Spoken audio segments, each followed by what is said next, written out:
नमस्कार दोस्तों, मैं राहुल और आप सभी को फिर से एक और बार स्वागत है एविल नाइट यूट्यूब चैनल के एक और नई कहानी पे। दोस्तों, आज मैं आप लोगों को सुनाने वाला हूँ एक ट्रक ड्राइवर की कहानी। ये कहानी बहुत ही डरावनी होने वाला है, इसलिए कहानी को अंत तक जरूर सुने। कहानी शुरू करने से पहले मैं आप सबसे बस एक ही बात कहना चाहूँगा कि अगर आप आज पहली बार इस चैनल पर आए हैं और अभी तक आपने इस चैनल को सब्सक्राइब नहीं किए तो जल्दी से चैनल को सब्सक्राइब कर दीजिए और साइड वाले बेल आइकन को प्रेस करके ऑल कर दीजिए। तो चलिए बिना टाइम बर्बाद किए बढ़ते हैं सीधे आज की कहानी की ओर। जल्दी जल्दी अपने हेडफोन्स को लगाए और शुरू हो जाए मेरे यानी राहुल के साथ।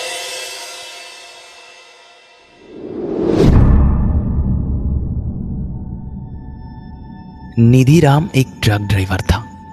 उसका असली घर था लखनऊ शहर में, पर नौकरी के कारण उसे हमेशा कलकत्ता में रहना पड़ता था।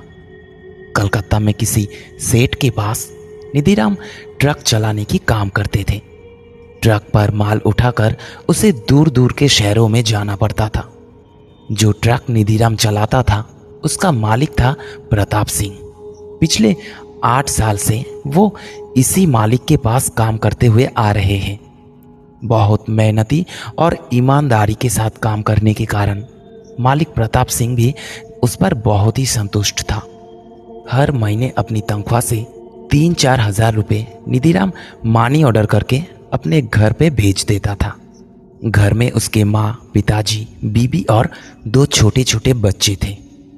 कभी कभी जब उसे माल लेकर बनारस या लखनऊ शहर के ऊपर से जाना पड़ता, तब वापस लौटते वक्त 1-2 दिन समय निकालकर निधिराम अपने घर से भी घूम कर आता।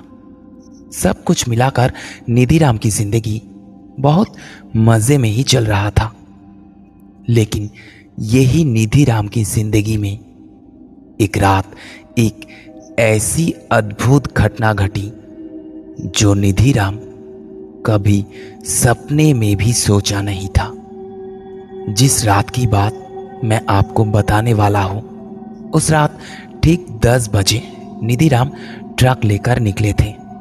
उसे जाना था दिल्ली की ओर। निधिराम के साथ राजू नाम का एक लड़का हमेशा रहता था। राजू ट्रक पर खलासी की काम करते थे। निधिराम राजू को अपने बेटे जैसा मानते थे और उसे ट्रक चलाना भी सिखाते थे। अब राजू पूरी तरह से ट्रक चलाना सीख गया था। उस रात राजू ने निधिराम को कहा कि आप आराम से सो जाइए, अब तो मैं पूरी तरह से ट्रक चलाना सीख चुका हूं, तो क्यों ना आज रात मैं ही ट्रक को चलाकर ले चलूं। पर निधिराम ना कहकर ट्रक को खुद चलाते हुए निकल पड़े और राजू उनके बगल में चुपचाप बैठा रहा। रात के करीब 1 बजे होंगे। ट्रक एक चौड़ी सड़क पर तेज गति से दौड़ा चला जा रहा था। अचानक निधिराम को पता नहीं क्या हुआ कि वो रास्ते के एक किनारे पे अचानक से ट्रक को रोक दिया और एक बीड़ी जलाकर पीने लगे। बीड़ी पीने के बाद निधिराम ने राजू को बोला कि मुझे बहुत नींद आ रहा है, मैं सोने जा रहा हूं, तू एक काम कर, अब तू ही धीरे धीरे ट्रक को चलाकर ले चल। अब राजू तो ट्रक चलाना ही चाहता था। उसने मजे के साथ ट्रक की स्टीयरिंग पकड़ लिया और धीमी गति से ट्रक को चलाने लगा। लगभग आधे से 1 घंटे बाद जब राजू को लगा कि अब निधिराम गहरी नींद में सो रहे हैं, तब उसने ट्रक की स्पीड बहुत ही तेज कर दी और गुनगुनाते हुए मजे के साथ ड्राइविंग करने लगे। राजू ने देखा कि काफी स्पीड में ट्रक चलाने में भी उसे कोई असुविधा नहीं हो रहा है। मतलब वो अब एक पक्का ड्राइवर बन गया है। ठीक इस समय गाड़ी के शीशे पर राजू को पीछे से एक और ट्रक आते हुए दिखाई दिया, जिसकी स्पीड और भी तेज थी। राजू ने सोचा कि शायद पीछे वाला ट्रक ड्राइवर उसे ओवरटेक करके उससे आगे जाना चाहता है। राजू एक नया ट्रक ड्राइवर था। पीछे वाला ट्रक उसे ओवरटेक करके उससे आगे निकल जाए, ये उसे पसंद नहीं आया। और यहीं पे राजू ने एक बहुत बड़ा भूल कर बैठा। पीछे वाली ट्रक उसे ओवरटेक करके उससे आगे ना निकल जाए, इसलिए राजू ने ट्रक का एक्सीलरेटर दबाकर ट्रक को और भी तेजी से चलाने लगा। राजू ने देखा कि वो जितना स्पीड बढ़ा रहा है, पीछे वाली ट्रक ड्राइवर उतनी ही स्पीड से उससे आगे जाने की कोशिश कर रही है। ऐसे देखते देखते राजू ने ट्रक का स्पीड इतना बढ़ा दिया कि स्टीयरिंग उसके काबू से बाहर चला गया। राजू ने जब देखा कि ट्रक की स्पीड ज़्यादा होने की वजह से उससे स्टीयरिंग और संभाला नहीं जा रहा, तब जाकर उसने ट्रक की स्पीड कम करने की कोशिश की। पर घबराते हुए राजू ने ब्रेक दबाने के बदले में गलती से दोबारा एक्सीलरेटर को ही दबा दिया। ट्रक की स्पीड और भी तेज हो गई और देखते देखते ट्रक रास्ते से नीचे उतर गया। इस बार ज्यादा हिलने की वजह से निधिराम का नींद टूट गया। सब कुछ देखकर निधिराम भी बहुत चौंक गए और निधिराम कुछ कर पाए, लेकिन इसके पहले ही बहुत ही तेज गति से सीधा जाकर ट्रक एक पेड़ से टकरा गई। उस दुर्घटना में निधिराम का मौत हो गया था, लेकिन राजू किसी तरह से बच गया। सुबह उस इलाके के कुछ लोगों ने राजू को जीवित देखकर पास के अस्पताल में लेके गया। पूरे 1 महीने बाद अस्पताल से छुटकारा लेकर राजू सीधे चले आए कलकत्ता के प्रताप सिंह के पास और उस रात में घटी उस दुर्घटना के बारे में सब कुछ खोल कर बताया कि उसकी एक गलती की वजह से उसके पिता जैसा निधिराम जी आज इस दुनिया में नहीं है। बोलते बोलते राजू के दोनों आंख से आंसू निकलने लगे। ये पूरी घटना राजू के मुंह से सुनने के बाद उसका मालिक प्रताप सिंह राजू को एक ऐसी घटना के बारे में बताया जिसे सुनकर राजू अंदर तक डर चुका था। उसके रोंगटे खड़े हो गए थे। प्रताप सिंह ने राजू को कहा कि निधिराम बराबर कहा करते थे कि जब भी उसे ट्रक लेकर दिल्ली की ओर जाना पड़ता तो रात को करीब 1 या 2 बजे के समय किसी एक सुनसान रास्ते से गुजरते वक्त उसे हमेशा ऐसा लगता कि एक ट्रक बहुत तेजी से उसके पीछे से आ रहा है और उसे ओवरटेक करके उससे आगे जाने की कोशिश कर रहा है। पर निधिराम जब पीछे मुड़कर देखता तब कोई ट्रक उसे नहीं दिखाई देता था और फिर वो जब फिर से शीशे की ओर देखता तो तेज गति से आता हुआ वो ट्रक उसे साफ दिखाई देता था। एक बार तो निधिराम को ऐसा भी लगा था कि पीछे से आता हुआ वो ट्रक शायद आज उसे धक्का ही मार देगा। डर के मारे निधिराम ने जल्दी से अपने ट्रक को रास्ते के एक किनारे पे लगा दिया और जैसे ही वो ट्रक से नीचे उतरा तो हर बार की तरह पीछे से कोई ट्रक आते हुए उसे नहीं दिखाई दिया था। निधिराम ने यह भी कहा था कि अगर पीछे से आता हुआ वो ट्रक उसे 1 या 2 ही बार दिखाई देता तो शायद वो इसे अपनी आंखों की गलती भी बोल सकते थे, लेकिन हर बार एक ही समय ठीक रात 1 से 2 बजे के अंदर एक ही जगह पर उसने उस ट्रक को बहुत बार देखा है, वो भी सिर्फ अपने ट्रक के शीशे पर, क्योंकि पीछे मुड़कर देखने पर वो ट्रक कभी भी दिखाई नहीं देता था। वो ट्रक केवल रात को ही और सिर्फ शीशे में ही दिखाई देता था, क्योंकि असल में वो ट्रक एक भूतिया ट्रक था। निधिराम ने एक और बात भी कहा था कि ऐसे सामने पीछे देखने की चक्कर में आकर कई ट्रक वालों का एक्सीडेंट भी हुआ है, और जो लोग उस एक्सीडेंट से बच गया है उन ट्रक वालों के मुंह से भी निधिराम इस भूतिया ट्रक के बारे में सुना है। मालिक प्रताप सिंह को लगता था कि निधिराम शायद गाड़ी चलाते वक्त गांजा या कोई नशीली चीज पिया करता है, जिस कारण उसे ये सब उल्टा पल्टा चीज दिखाई देता है। पर निधिराम ड्राइविंग बहुत अच्छा करता था। पिछले 10 साल से ट्रक चलाते हुए आ रहे हैं, लेकिन कभी कोई एक्सीडेंट नहीं किया उसने। इसलिए मालिक प्रताप सिंह ने उसकी उस नशा करने के बारे में उसे कभी भी कुछ नहीं कहता। लेकिन आज राजू के मुंह से दोबारा उसी ट्रक के बारे में सुनने के बाद मालिक प्रताप सिंह भी थोड़ा बहुत डर गया। उन्होंने सोचा कि शायद निधिराम सच ही कहता था। पता नहीं इस भूतिया ट्रक के चक्कर में आकर ऐसे कितने ट्रक ड्राइवर की जान गई है। इसके बाद मालिक प्रताप सिंह ने राजू को कहा कि अभी उन्होंने निधिराम के घर वालों को कुछ नहीं बताएंगे। समय आने पर उन्होंने खुद ही निधिराम के घर वालों को सब कुछ खोल कर बताएगा। धीरे धीरे समय गुजरता गया और देखते देखते पूरे 3 महीने हो गए निधिराम इस दुनिया में नहीं है। काफी कुछ दिनों से राजू के दिमाग में एक सवाल आ रहा था। एक दिन सुबह राजू ने मालिक प्रताप सिंह को कहा कि निधिराम जब जिंदा था तब हर महीने वो अपनी तनख्वाह से 4,000 रुपये अपने घर पे मनी ऑर्डर करके भेजता था।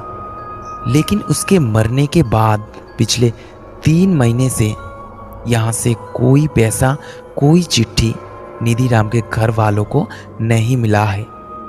लेकिन आश्चर्य होने की बात जो है वो है पिछले 3 महीने से ये सब कुछ बंद होने के बाद भी निधिराम के लिए कोई चिट्ठी अभी तक क्यों नहीं आया।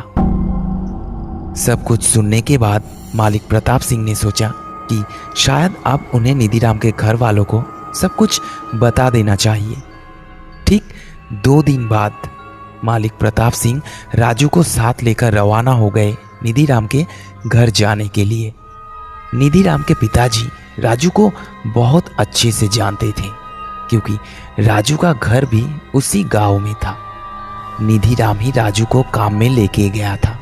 राजू को देखते ही निधिराम के पिताजी ने राजू से अपने बेटे के बारे में पूछा। राजू को चुपचाप खड़े रहते हुए देखकर मालिक प्रताप सिंह ने निधिराम के पिताजी को अपना परिचय दिया और कहा कि निधिराम नहीं आया है, काम के लिए वो अब शहर के बाहर गया है। ये बात सुनकर राजू ने सोचा कि मालिक तो निधिराम के मौत के बारे में बताने ही यहाँ आए हैं, लेकिन मालिक अब ऐसा झूठ क्यों कह रहा है। प्रताप सिंह ने झूठ इसलिए कहा था क्योंकि उन्हें लगा था कि ऐसे बेटे की अचानक मौत की बात सुनकर शायद उनको बड़ा शौक लग सकता है। इसलिए उन्होंने फैसला किया कि धीरे धीरे समय लेकर सब कुछ बताएगा। लेकिन एक बात जो राजू को भी और मालिक प्रताप सिंह को भी मालूम नहीं था, वो है शौक निधिराम के पिताजी को नहीं। थोड़ी देर बाद एक ऐसा खबर उन दोनों को मिलने वाला है जिसे सुनने के बाद एक बहुत बड़ा शौक उन दोनों को ही लगने वाला है। राजू के साथ आया हुआ वो आदमी उनका बेटा निधिराम का मालिक है। ये बात जानने के बाद निधिराम के पिताजी ने उनको बहुत सम्मान के साथ घर के अंदर ले गया और राजू को दुकान से मिठाई लाने के लिए कहा। लेकिन प्रताप सिंह राजू को मिठाई लाने से मना करके उसे अपने पास बैठने के लिए कहा और सोचने लगा कि कहाँ से असली बात को शुरू किया जाए। साथों साथ एक और सवाल भी उनके दिमाग में घूमने लगा कि निधिराम के मरने के बाद 3 महीने गुजर गए हैं और आज 3 महीने बाद ये बात हम उनके घर वालों को बताने आए हैं। कहीं ये लोग ये तो नहीं सोचेंगे कि उनके बेटे की मौत के पीछे हमारा ही हाथ था और आज 3 महीने बाद यहाँ आकर ये सब भूत प्रेत की बात बताकर हम असली बात को छुपाना चाहते हैं? ऐसी कई सवाल दिमाग में लेकर आखिर में मालिक प्रताप सिंह ने फैसला किया कि उन्होंने निधिराम के घर वालों को सब कुछ सच सच बताएगा। बाद में जो होगा वो देखा जाएगा। बहुत साहस करके मालिक प्रताप सिंह बात को शुरू करने जा रहा था। ठीक इस समय घर के बाहर से एक साइकिल की बेल बजने की आवाज आई। उस दिन महीने की 2 तारीख थी और निधिराम के पिताजी को बहुत अच्छे से मालूम था कि बाहर कौन आया है। उन्होंने मालिक और राजू को घर के अंदर बैठा कर घर से बाहर निकल गया और ठीक 2 मिनट बाद फिर वापस आया। और इस बार निधिराम के पिताजी ने मालिक प्रताप सिंह और राजू से एक ऐसा सवाल पूछा जिसका कोई जवाब उन दोनों में से किसी के पास नहीं था। निधिराम के पिताजी ने एक मनी ऑर्डर का खाम दिखाकर उनसे पूछा, मालिक, आप दोनों जब आज यहाँ आ ही रहे थे तो निधिराम को ये मनी ऑर्डर भेजने की क्या जरूरत थी? ये पैसा तो वो आपके हाथों ही भेज दे सकता था। बात सुनकर मालिक प्रताप सिंह और राजू दोनों ही काफी घबरा गए।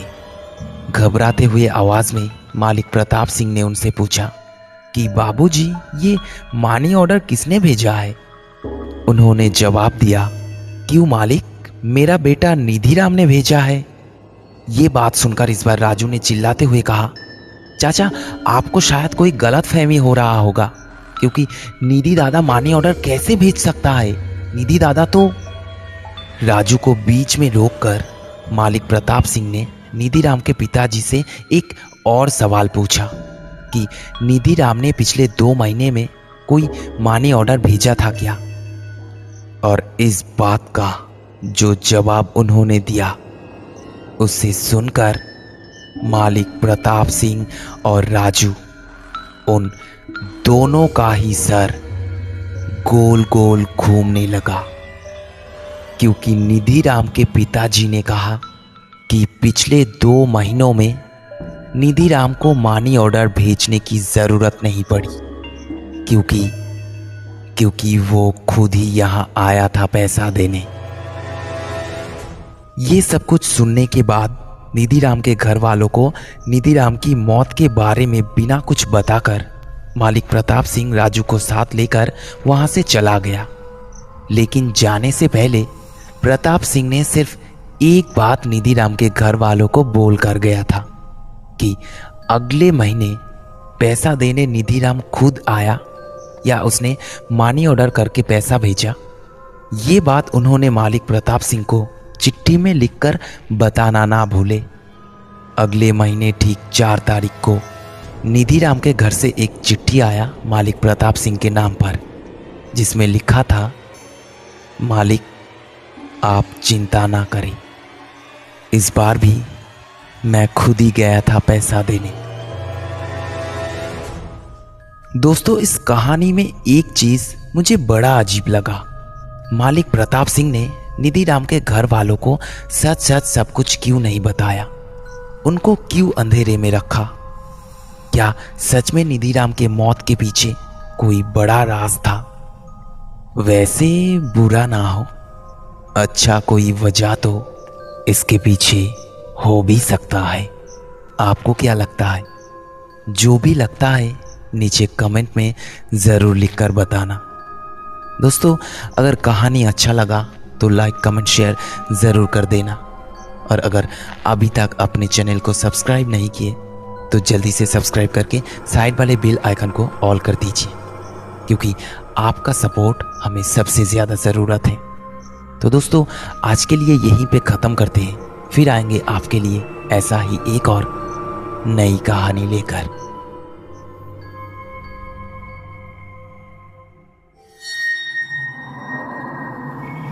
डर की एक सच्ची कहानी इविल नाइट में राहुल के साथ।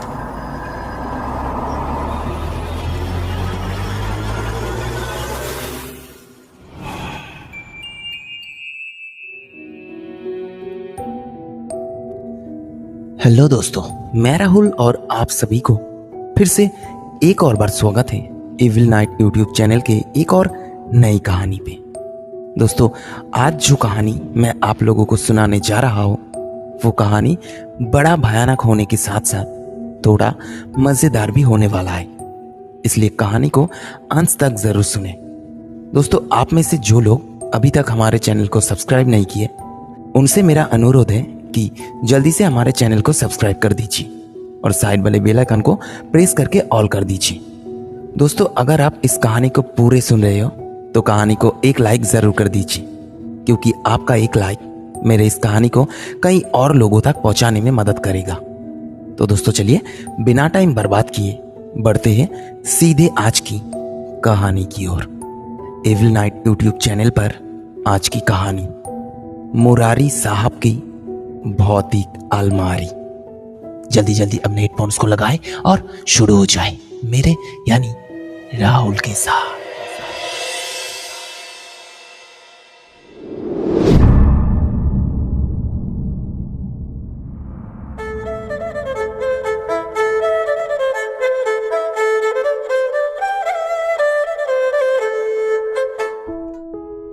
नहीं, ज्यादा पुरानी बात नहीं, कुछ ही साल पहले की घटना है ये। दोस्तों, हमारे इस मुरारी साहब को एक बार एक अलमारी खरीदने की जरूरत पड़ी थी। अब बात यह है कि काठ का अलमारी उन्हें पसंद नहीं आता, इसलिए उन्होंने सोचा कि उन्होंने एक स्टील का अलमारी खरीदेगा। मुरारी साहब के दोस्तों ने उन्हें बताया कि एक अच्छी ब्रांड की स्टील की अलमारी खरीदने में पैसा बहुत ही ज्यादा लगेगा। इससे अच्छा होगा कि अगर मुरारी साहब चीना बाजार में जाकर नीलाम हो गया है ऐसा कोई अलमारी ढूंढकर खरीदे तो इससे पैसा भी थोड़ा बच जाएगा और सामान भी अच्छा मिलेगा। मुरारी साहब को यह बात बहुत ही पसंद आया। दोस्तों से ही पता चला कि उस चीना बाजार में चैंग चुंग फू नाम की एक कंपनी है जहां ऐसा नीलामी कारोबार होता है और हर हफ्ते सिर्फ रविवार को ही ये नीलामी कारोबार की जाती है। तो एक दिन रविवार सुबह सुबह मुरारी साहब सीधा जाकर हाजिर हो गए उस चैंग चुंग फू कंपनी के दुकान में। दुकान कई तरह की पुरानी सामानों से एकदम भरा हुआ है। उनमें से ढूंढ ढूंढ के दुकान के एकदम कोने में रखा था एक ग्रे कलर का अलमारी। हाँ, वही अलमारी मुरारी साहब को पसंद आया। काफी बड़े साइज की अलमारी, एक शीशा भी लगा हुआ है उसमें। मुरारी साहब को उस अलमारी के सामने खड़े रहते हुए देखकर दुकान के एक चीना कर्मचारी ने मुरारी साहब से पूछा, साहब ये अलमारी पसंद आया? मुरारी साहब ने सर हिलाकर जवाब दिया, हाँ पसंद आया। तो उस चीना कर्मचारी ने मुरारी साहब को बताया, साहब अलमारी जब पसंद आ ही गया तो बड़े साहब को जाकर बताइए, थोड़ा कुछ पैसा देंगे तो ये अलमारी आपका हो जाएगा साहब। कर्मचारी की बात सुनकर मुरारी साहब ने ताज्जुब होकर कहा, क्यों, ये नीलामी सामान नहीं है क्या? तो उस कर्मचारी ने कहा, नहीं साहब, इस अलमारी को नीलाम में नहीं बेचा जाएगा, इसलिए ही तो इसे दुकान के एक कोने में रखा गया है। मुरारी साहब ने सोचा, हाँ ठीक कहा इसने, इसलिए इस अलमारी को सारे सामानों से अलग करके यहाँ रखा गया है और शायद इसीलिए इसके आसपास कोई आ भी नहीं रहा। अब तो बड़ी मुश्किल की बात हो गई। अगर नीलामी सामान नहीं होगा तो दुकानदार इसका दाम ज्यादा भी मांग सकता है।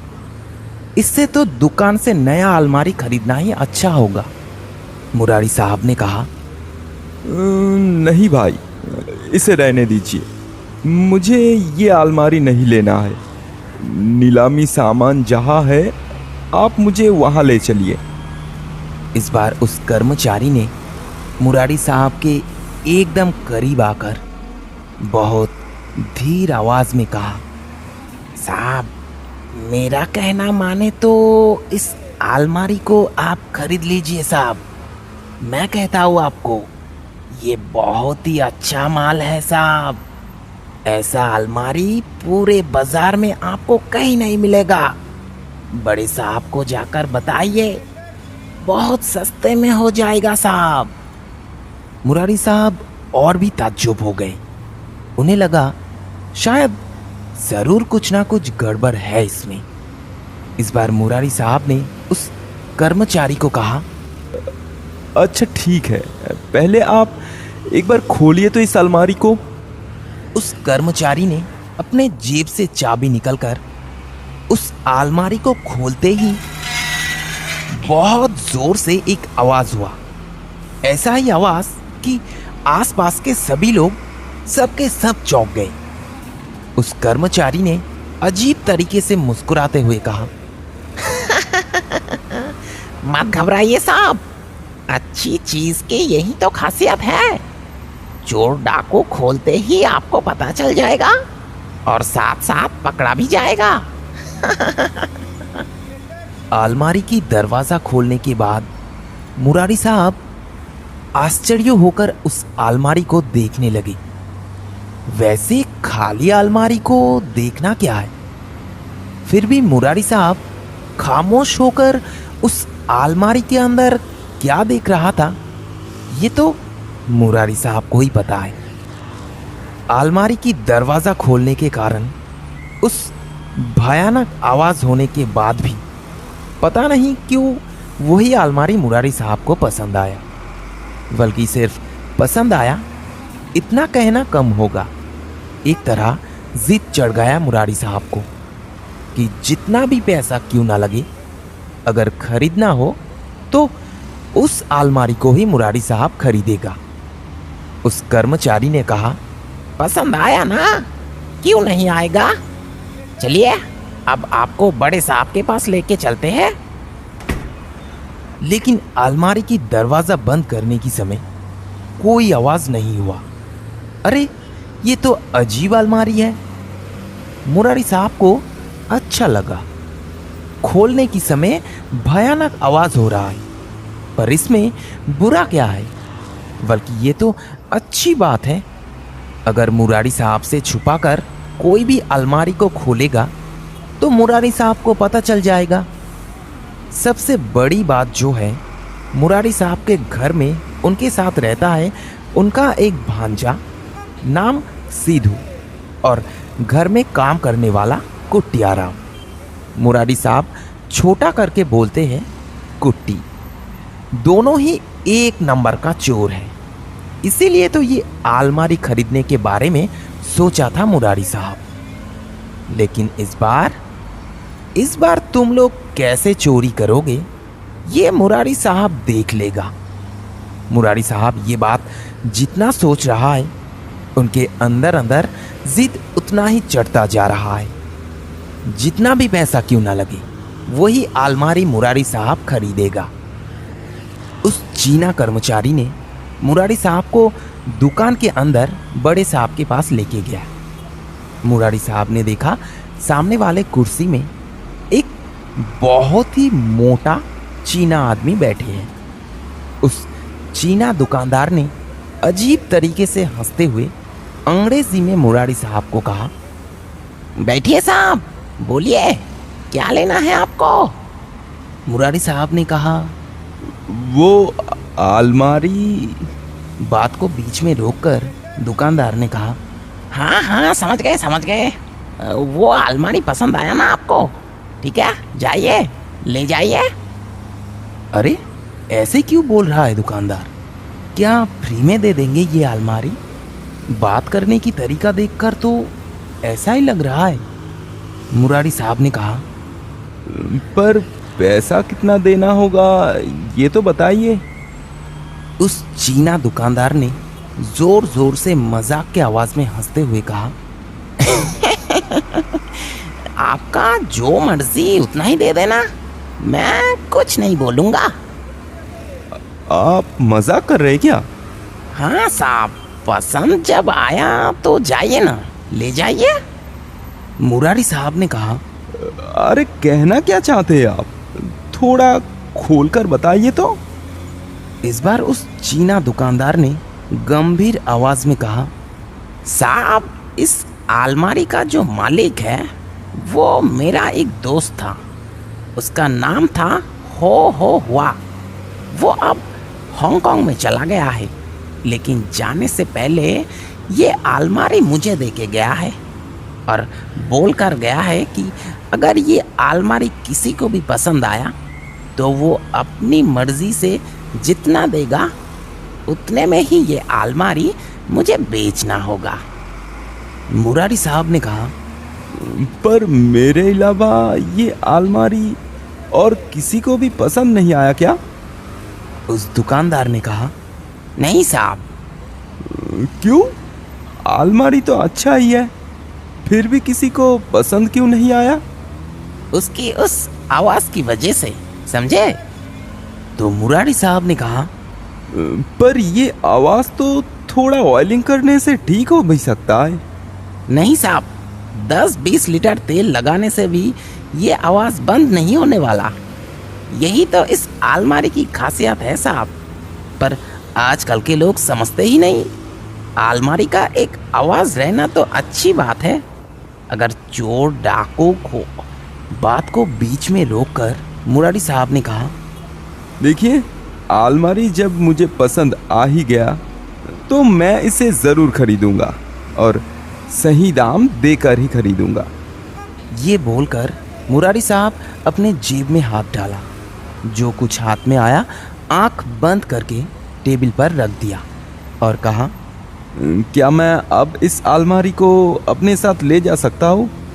तो दुकानदार ने कहा, हाँ हाँ क्यों नहीं, बिल्कुल ले जा सकते हैं। अलमारी तो सही सलामत मुरारी साहब के घर पे पहुंच गया। उनके बेडरूम में सही जगह पर अलमारी को सेट करके चैंग चुंग फू कंपनी के लोग भी चले गए। सीधू और कुट्टियाराम ने अलमारी को देखकर बहुत ही तारीफ की। मुरारी साहब उन दोनों को अलमारी की असली खासियत के बारे में बताने के लिए अपने जेब से चाबी निकलकर जैसे ही अलमारी का दरवाजा खोला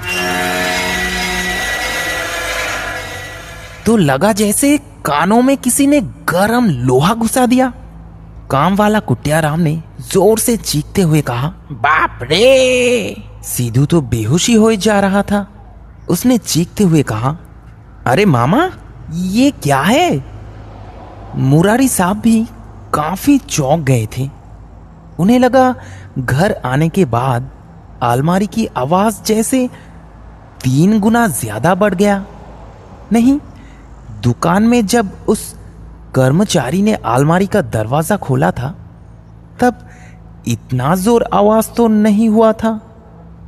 लेकिन ये बात मुरारी साहब ने सीधू और कुट्टियाराम को नहीं बताया। सीधू ने कहा, अरे मामा, इसे ऑयलिंग करना होगा, वरना सारे फ्लैट के लोग पुलिस में कंप्लेन कर देंगे हमारे खिलाफ। मुरारी साहब ने चीखते हुए कहा, क्यों? लोगों का डिस्टर्ब होगा इसलिए मैं अपना अलमारी नहीं खोल पाऊंगा? पर मामा, थोड़ा ऑयलिंग करने से तो ये ठीक हो सकता है। इस बार मुरारी साहब थोड़ा हंसकर कहा, अच्छा, तो ऑयलिंग करके देखना, अगर आवाज बंद होगा तो हो जाएगा। सीधू दौड़ता हुआ किचन से तेल लेकर आया और अलमारी के दरवाजे पे अच्छे से लगाकर दरवाजा बंद कर दिया और कहा, देखा मामा, और कोई आवाज नहीं है। मुरारी साहब धीरे धीरे हंसते हुए कहा, अब फिर से एक बार खोल तो अलमारी को। और सीधू ने जैसे ही अलमारी का दरवाजा खींचा, सबको लगा जैसे फिर से कानों में किसी ने गरम लोहा घुसा दिया। इस बार का आवाज और भी जोर से हुआ, जैसे घर के अंदर प्लेन घुस गया हो। आसपास के सारे फ्लैट के लोग चीखने चिल्लाने लगे। देखते देखते रास्ते पे कई लोग इकट्ठा हो गए। सबको लगने लगा एकदम ऊपर के घर की छात टूट गया है। कुछ लोगों ने चीखते हुए कहा, अरे fire brigade, police police. Murari साहब तो एकदम चुप, पूरा काठ का पुतला बन गया। मुंह से एक भी आवाज नहीं निकल रहा। हाँ, असली बात अब समझ में आया मुरारी साहब को। इसीलिए चैंग चुंग फू कंपनी ये अलमारी उन्हें इतने कम पैसों में दिया है। दूसरी तरफ बाहर के सभी लोग काफी आश्चर्य हो गए। नहीं तो कहीं पे कोई छात टूटकर नहीं गिरा, तो ये आवाज कहां से आया? एक फ्लैट के लोग दूसरे फ्लैट में जाकर पूछने लगे कि ये आवाज आया कहां से। कुछ लोग मुरारी साहब के घर पे भी आए, पर चालाक कुटिया राम उनको दरवाजे से ही भगा दिया। कहा, ऊपर से प्लेन जा रहा था, उसका ये आवाज होगा शायद। इस अद्भुत अलमारी को खरीदकर मुरारी साहब पड़ गए बड़े मुश्किल में। किसी काम पे भी नहीं आ रहा। अगर अंदर कुछ रखना हो तो खोलना होगा, और जैसा समझ में आ रहा, जितनी बार उसका दरवाजा खोला जाएगा उतनी बार उसका आवाज और भी बढ़ती जाएगी। पहली बार से दूसरी बार की आवाज 3 गुना ज्यादा बढ़ गया। दूसरी बार से तीसरी बार और भी 3 गुना। अब अगर चौथा बार उस अलमारी का दरवाजा खोला तो पता नहीं कैसा प्रलय आ जाएगा। इसलिए मुरारी साहब उस अलमारी को और नहीं खोला।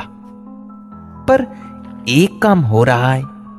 उस अलमारी के दरवाजे पर एक बड़े साइज की शीशा लगा हुआ है, और मुरारी साहब हर सुबह उस शीशे के सामने खड़े होकर अपना दाढ़ी कमाता है। इतने दिनों से मुरारी साहब को ऐसा ही लगता था कि उनका चेहरा दिखने में बहुत ही बुरा है। नाक दबा हुआ है, मुंह के हिसाब से आंखें कुछ ज्यादा ही बड़ी है, और शरीर भी बहुत ही पतला सा है। पर अब उस शीशे के सामने खड़े होकर मुरारी साहब जब खुद को देखते हैं, तब उनको यकीन ही नहीं होता कि उनको दिखने में सच में इतना सुंदर है। एक बार मुरारी साहब ने सोचा था कि उस अलमारी को दुकान में वापस लौटा देंगे, लेकिन सिर्फ उस शीशे के लिए रख दिया। एक दिन रात को सोने से पहले रोज की तरह मुरारी साहब शीशे के सामने खड़े होकर खुद को देख रहा था। अचानक चौंकते हुए देखा, शीशे में दिखाई दे रहा है उनके ठीक पीछे एक अंग्रेज साहब खड़ा है। मुरारी साहब झट से पीछे मुड़कर देखा, लेकिन ताज्जुब बात है, अंग्रेज साहब क्यों? उनके पीछे तो कोई खड़ा नहीं है। शायद मुरारी साहब को देखने में कुछ भूल होगा।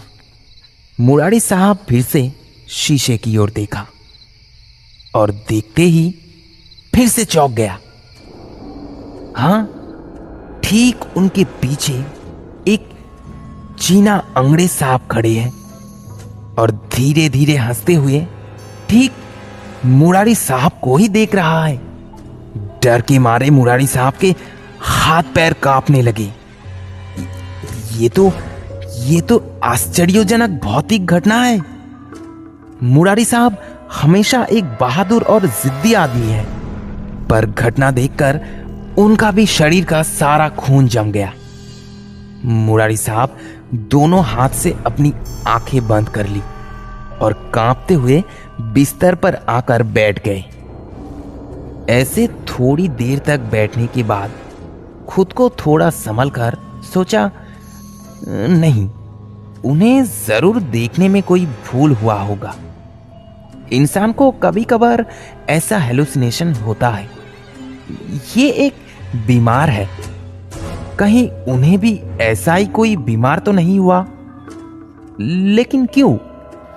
उन्हें ऐसा बीमार क्यों होगा?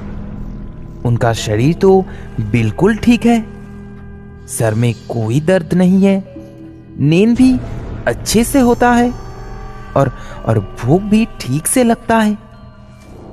मुरारी साहब एक बार फिर से साहस करके शीशे के सामने जाकर खड़ा हुआ और उसके बाद शीशे की ओर आंख उठाया। बाप रे, इस बार तो और भी ज्यादा भयानक। मुरारी साहब ने देखा, इस बार उनके पीछे खड़ा हुआ उस चीना अंग्रेज साहब का गला कटा हुआ है और गले से खून भी निकल रहा है। लेकिन फिर भी अंग्रेज साहब धीरे धीरे हंसते हुए ठीक मुरारी साहब को ही देख रहा है। इस बार मुरारी साहब और खुद को संभाल नहीं पाया, बहुत जोर से चिल्लाते हुए कहने लगा, खून खून खून।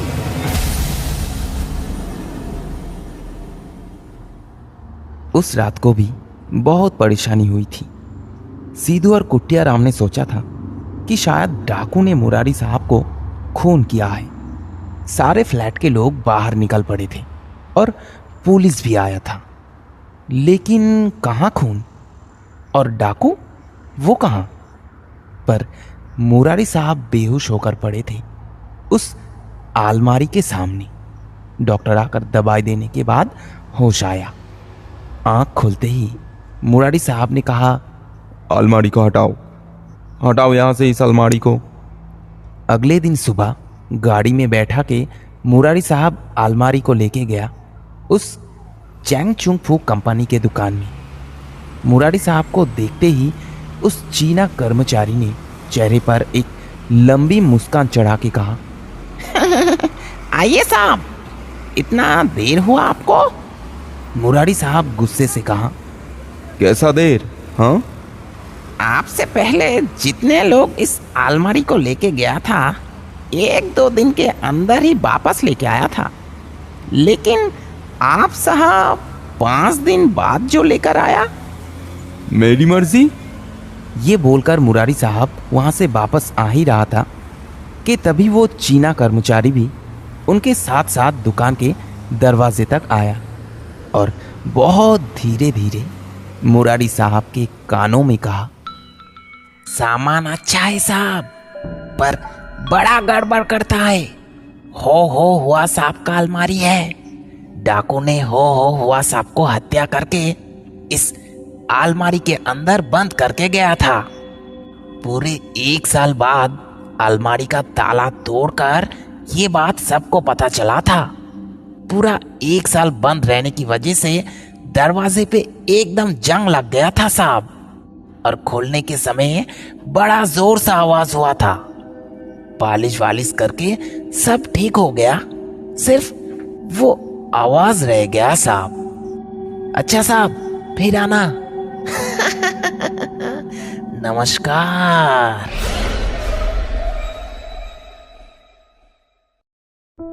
नमस्कार दोस्तों, मैं राहुल और आप सुन रहे थे एविल नाइट यूट्यूब चैनल पर आज की कहानी मुरारी साहब की भौतिक अलमारी।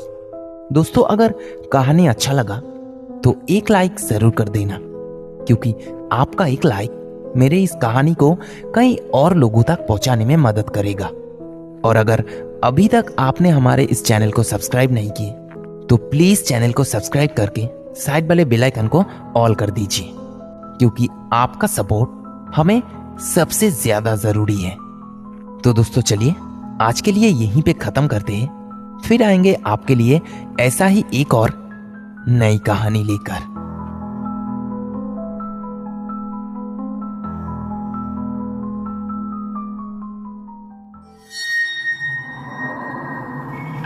डर की एक सच्ची कहानी एविल नाइट में राहुल के साथ।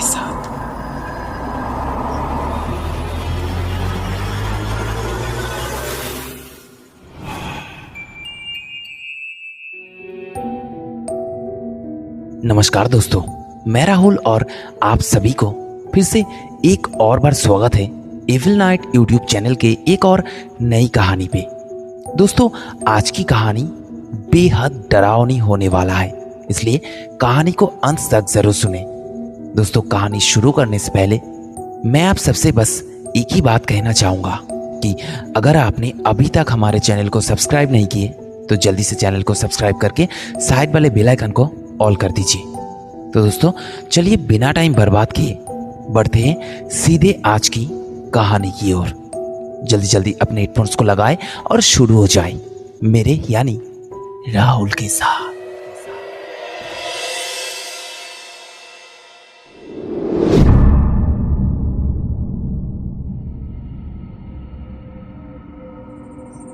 क्या आप कभी किसी ऐसी जगह जाना चाहेंगे जहां आप जानते हैं कि आपसे पहले जो भी कोई गया कुछ ना कुछ अपना खोकर ही वापस आया और वहां का कुछ अपने साथ में लेकर आया?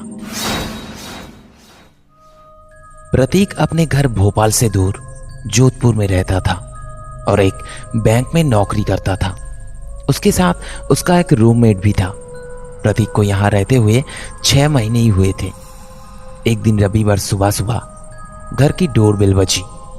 दरवाजा खोला तो उसके बचपन का दोस्त भास्कर वहां सामने खड़ा था। दोनों पूरे 6 महीने के बाद मिल रहे थे। सारा दिन बातों बातों में कैसे निकल गया पता ही नहीं चला। रात को महफिल सजी तो प्रतीक ने अपने दोस्त भास्कर को उसके घर से ही दिखाई देने वाली उस हॉन्टेड हाउस के बारे में बताया। भास्कर को इन बातों पर विश्वास नहीं था।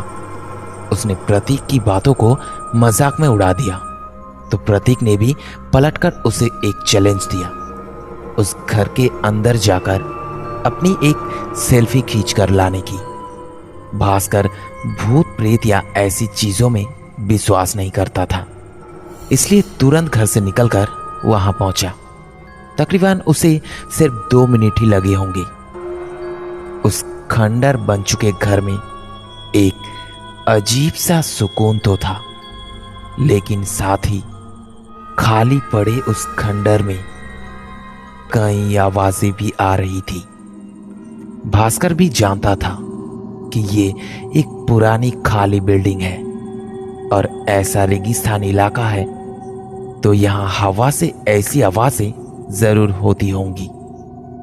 वही अंदर अंधेरे में फ्लैश ऑन करके उन्हीं आवाजों के बीच अंधेरे में भास्कर ने अपनी एक सेल्फी खींची और तुरंत प्रतीक को फोन किया। फोन उठा तो सही, हेलो, पर उधर हेलो? से आवाज साफ प्रतीक? नहीं आ रही थी। क्यों बे फट्टू? भास्कर ने अरे बोलने सुन, की हेलो? कोशिश की अरे सुनना। और जब सामने से सुनाई कोई दे रही आवाज रिस्पॉन्स ही तुझे? नहीं आ रहा था तो उसने फोन को डिस्कनेक्ट कर दिया। भास्कर वहां से बाहर निकलने के लिए जैसे ही पलटा तो किसी ने उसे पीछे से हल्का सा एक धक्का दिया। भास्कर ने पलट कर देखा तो वहां कोई नहीं था। भास्कर ने तुरंत ही वहां से बाहर चला आया और घर पहुंचकर उसने अपनी बहादुरी दिखाते हुए प्रतीक को कहा, क्यों बे? हाँ, फोन उठा के बोला क्यों नहीं कुछ? मैं हेलो हेलो बस करता रहा। प्रतीक ने चौंकते हुए कहा, क्या बकवास कर रहा है तू? किसको फोन किया था तूने? भास्कर ने इस बार हंसते हुए कहा, मुझे पहले से ही पता था कि तू ऐसे ही झूठ बोलेगा, इसलिए तो मैंने कॉल पे रिकॉर्डर इंस्टॉल करके रखा था। ये ले, सुन के देख। और कॉल रिकॉर्डिंग जब चली तो तीनों ने सिर्फ भास्कर की नहीं बल्कि उसके साथ कई और आवाजें भी सुनी। हेलो हेलो हेलो प्रतीक, क्यों बे फट्टू? अरे सुन, हेलो, अरे सुनना, सुनाई दे रही आवाज तुझे? भास्कर की इस आवाज के बाद ही एक आवाज और थी जो उसकी नहीं थी। अच्छा नहीं किया यहां आके। भास्कर, प्रतीक और उसका रूममेट तीनों ने अपनी कानों से ये आवाज सुनी और तीनों के लिए इस पर यकीन कर पाना काफी मुश्किल था। भास्कर ने तुरंत अपने फोन की गैलरी में जाकर अपनी क्लिक की हुई सेल्फी देखी। उस सेल्फी में वो अकेला नहीं था, बल्कि उसके पीछे दाएं तरफ राजस्थानी कपड़ों में एक औरत थी, बाएं तरफ एक आदमी और भास्कर के ठीक सामने बीचों बीच खड़ा था एक बच्चा। उन तीनों के चेहरे पर ना तो कोई हंसी थी और ना ही गम, कुछ था तो सिर्फ गुस्सा।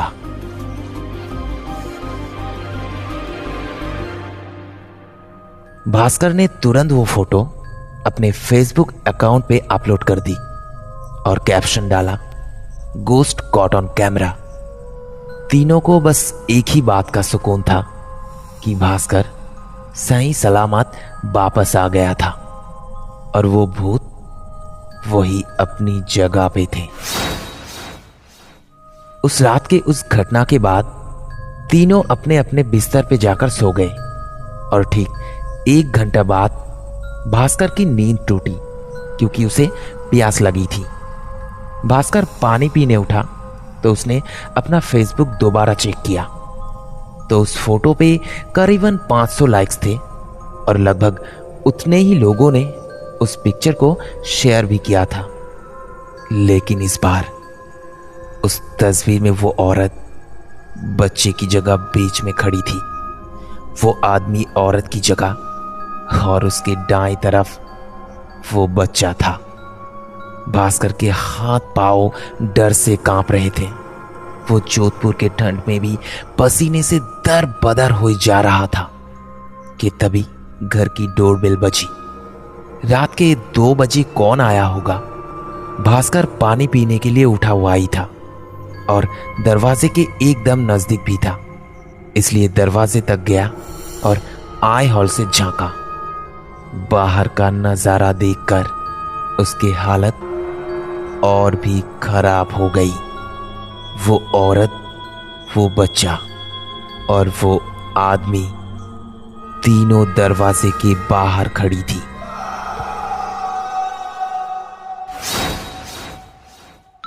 भास्कर चिल्लाता हुआ पलटा तो प्रतीक और उसका रूममेट भी वहां आ गए थे। भास्कर ने उन्हें पूरी बात बताई। सबने डरे डरे आई हॉल से बाहर झांक के देखा तो बाहर कोई नहीं था। प्रतीक ने भास्कर के बार बार मना करने के बावजूद दरवाजे को खोलकर भी देखा, पर दरवाजे के बाहर कोई नहीं था। भास्कर के बार बार कहने पर प्रतीक ने फेसबुक भी खोलकर वो पिक्चर्स चेक करी तो वो पिक्चर्स ठीक वैसी थी जैसी भास्कर के फोन पर ली गई थी, ना कि वैसी जो भास्कर देख पा रहा था। प्रतीक भास्कर को समझा बुझाकर अंदर ले गया और कहा कि तू थोड़ा सा डर गया है, तू आराम करेगा तो तेरे दिमाग से ये सारी चीजें निकल जाएंगी। किसी तरह भास्कर सो तो गया, लेकिन उसकी नींद एक बार फिर एक आवाज से खुली। आंख खुली तो भास्कर की हालत एक बार फिर उस ठंड में भी पसीने से भरी हुई थी। उसके हाथ पैर कांप रहे थे क्योंकि ये खटखटाने की आवाज उसकी सामने वाली खिड़की पे थी और खटखटाने वाले वही बच्चा, औरत और वो आदमी। भास्कर प्रतीक को जगाने को पलटा तो देखा वो तीनों वहां बिस्तर पर लेटे हुए हैं।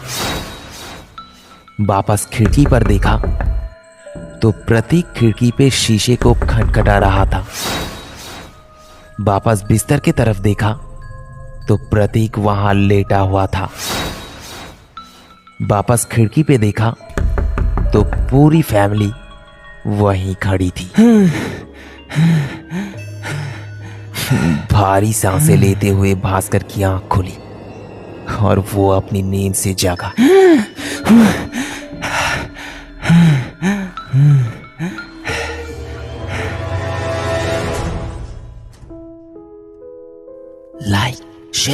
Subscribe and do not forget to press on the bell icon. तो चलिए बढ़ते हैं कहानी की ओर। भास्कर अपने दोस्त प्रतीक के पास जोधपुर गया तो वहां भास्कर को भूतिया हवेली में जाने का एक डेयर मिला। वहां उसने एक सेल्फी खींची थी और बाद में जब घर आकर सेल्फी देखी तो उसमें 3 लोग और थे। वही 3 लोग भास्कर को वापस प्रतीक के फ्लैट में भी दिखे। डर के मारे जैसे ही वो उठ के बैठा तो पता चला कि ये कुछ और नहीं, बस उसका एक बुरा सपना था। भास्कर की सांस में सांस आई। उसे प्यास लगी थी तो उठ के पानी पीने गया और देखा कि प्रतीक का रूममेट बाहर वाले कमरे में सो रहा था। भास्कर पानी पीकर वापस लौटा और लौटते के साथ ही उसकी आंख लग गई। इस बार उसने दोबारा एक सपना देखा जिसमें वो वापस उसी जगह खड़ा था जहां उस भूतिया हवेली में किसी ने पीछे से उसे धक्का दिया था। वैसी ही आवाजें उस अंधेरे में उसे एक बार फिर सुनाई दे रही थी। सर्द हवाएं बड़ी जोर से चली जा रही थी, जैसे उसे पता था कि आगे क्या होने वाला है।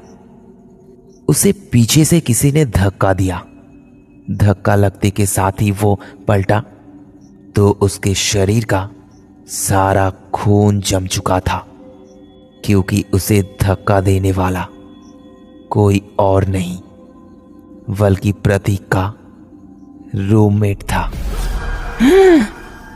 भास्कर एक बार फिर घबरा के नींद से जागा।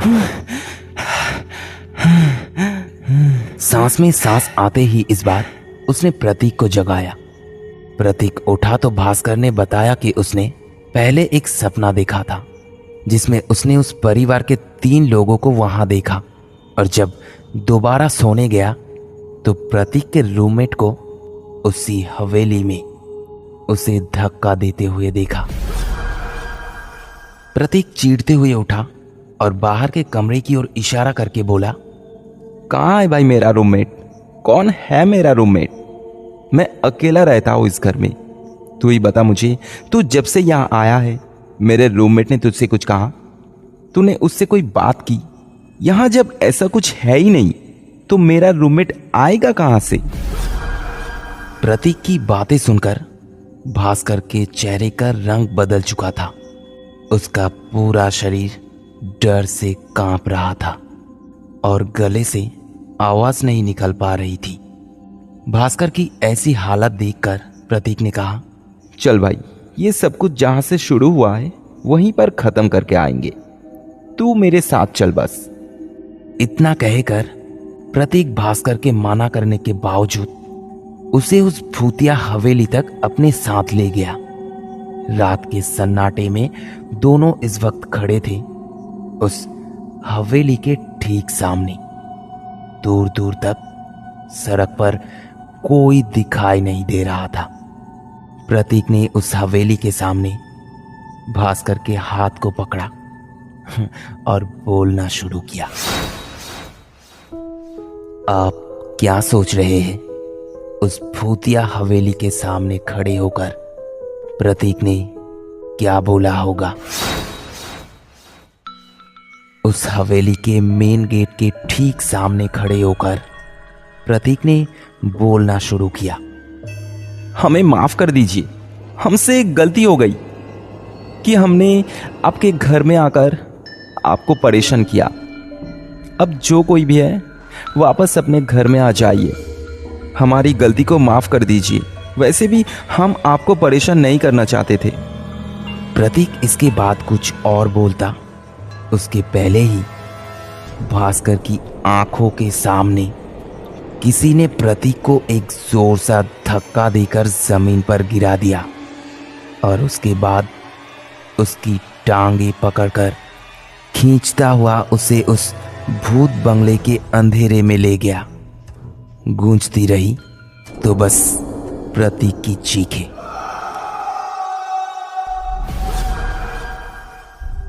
भास्कर को कुछ समझ नहीं आ रहा था कि वो क्या करे, पर अपनी जान बचाने के चक्कर में वो दौड़ता हुआ वापस अपने घर आ गया। दरवाजा बंद करके हाँफता हुआ वो वहां खड़ा ही था कि उसकी हाँफने की आवाज के साथ साथ एक और आवाज भी आई। भास्कर दबे पांव उस आवाज का पीछा करते करते कमरे के अंदर पहुंचा तो देखा प्रतीक अपने बिस्तर पर सो रहा था। भास्कर को कुछ समझ नहीं आ रहा था कि ये सब क्या हो रहा है। भास्कर को लगा कि शायद वो अभी भी सपना ही देख रहा था। प्रतीक को एक बार सपने से जाग के उसने जगाया तो उसे ये सब दिख रहा है। अब अगर उसे जगाएगा तो न जाने भास्कर को क्या क्या देखना पड़ेगा। भास्कर ऐसी उल्टी सीधी बातें सोच सोच के बस पागल हुए जा रहा था।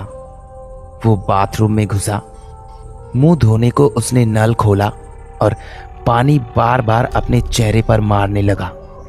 पर पानी मुंह पे मारा तो समझ आया कि पानी उसके चेहरे पर उसे महसूस ही नहीं हो पा रही। उसे लगने लगा कि वो अभी भी शायद सपना ही देख रहा है। उसने खुद को जगाने के लिए जोर जोर से खुद को थप्पड़ मारने शुरू कर दिए और चीखने चिल्लाने और रोने लगा। इतनी आवाजें सुन के प्रतीक की नींद टूट गई थी। वो भागता हुआ आया और बोला, ये क्या कर रहा है? पागल हो गया क्या तू? भास्कर रोते रोते बोला, भाई मुझे कुछ समझ नहीं आ रहा क्या हो रहा है मेरे साथ। मैं जाग रहा हूं या सो रहा हूं मुझे ये भी समझ में नहीं आ रहा। कभी कोई दिखता है तो वो होता नहीं है और जो होता है वो दिखाई नहीं देता। मैं पागल हो जा रहा हूं, मैं पागल हो जा रहा हूं, मैं पागल हो जा रहा हूं। प्रतीक ने भास्कर को ऐसे कभी नहीं देखा था। उसने बड़े प्यार से उसे समझाया, तू भी ना यार, बिल्कुल पागल है, कुछ नहीं हुआ है, तू सपना देखा है, थोड़ा कंफ्यूज्ड है बस। पता है मैं भी ऐसे ही कंफ्यूज्ड हो गया था जब मैं ना उस भूत बंगले से एक बार घूम कर आया था।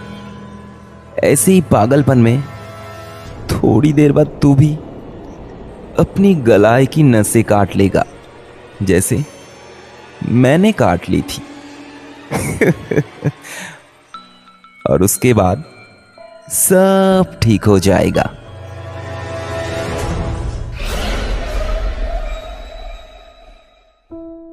दोस्तों कैसी लगी आज की कहानी? अगर कहानी अच्छी लगी तो लाइक शेयर जरूर कर देना। और अगर अभी तक आपने चैनल को सब्सक्राइब नहीं किए तो चैनल को सब्सक्राइब करके साइड वाले बेल आइकन को ऑल कर दीजिए, क्योंकि आपका सपोर्ट हमें सबसे ज्यादा जरूरी है। तो चलिए आज के लिए यहीं पे खत्म करते हैं, फिर आएंगे आपके लिए ऐसा ही एक और नई कहानी लेकर।